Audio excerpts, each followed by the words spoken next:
কথা রাখেনি।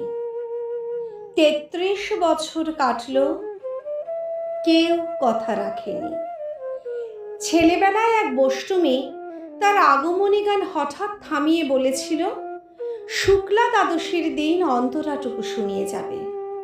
তারপর কত চন্দ্রভোগ অমাবস্যা চলে গেল, কিন্তু সেই বষ্টমী আর এলো না। ২৫ বছর প্রতীক্ষায় আছি। মামা বাড়ির মাঝি নাদের আলী বলেছিল, বড় হও দাদা ঠাকুর, তোমাকে আমি ৩ প্রহরের বিল দেখাতে নিয়ে যাব। সেখানে পদ্মফুলের মাথায় সাপ আর ভ্রমর খেলা করে। নাদের আলী, আমি আর কত বড় হব?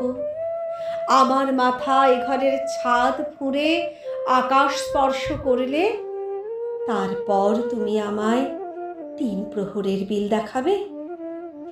একটাও রয়্যালগুলি কিনতে পারিনি কখনো। লাঠি লজেন্স দেখিয়ে দেখিয়ে চুষেছে লস্কর বাড়ির ছেলেরা। ভিখারির মতন চৌধুরীদের গেটে দাঁড়িয়ে দেখেছি ভিতরে রাস উৎসব। অবিরল রঙের ধারার মধ্যে সুবর্ণ কঙ্কন পরা ফর্সা রমণীরা কত রকম আমোদে হেসেছে। আমার দিকে তারা ফিরেও চায়নি।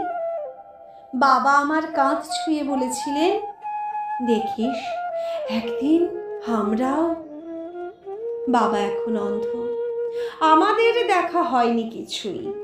সেই রয়্যালগুলি, সেই লাঠি লজেন্স, সেই রাস উৎসব আমায় কেউ ফিরিয়ে দেবে না। বুকের মধ্যে সুগন্ধি রুমাল রেখে বরুণা বলেছিল, যেদিন আমায় সত্যিকারের ভালোবাসবে সেদিন আমার বুকেও এরকম আতরের গন্ধ হবে। ভালোবাসার জন্য আমি হাতের মুঠোয় প্রাণ নিয়েছি। দুরন্ত ষাঁড়ের চোখে বেঁধেছি লাল কাপড়।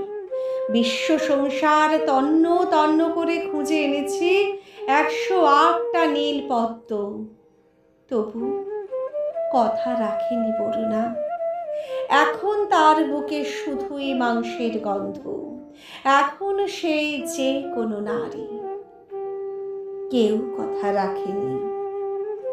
৩৩ বছর কাটল, কেউ কথা রাখে না। নমস্কার।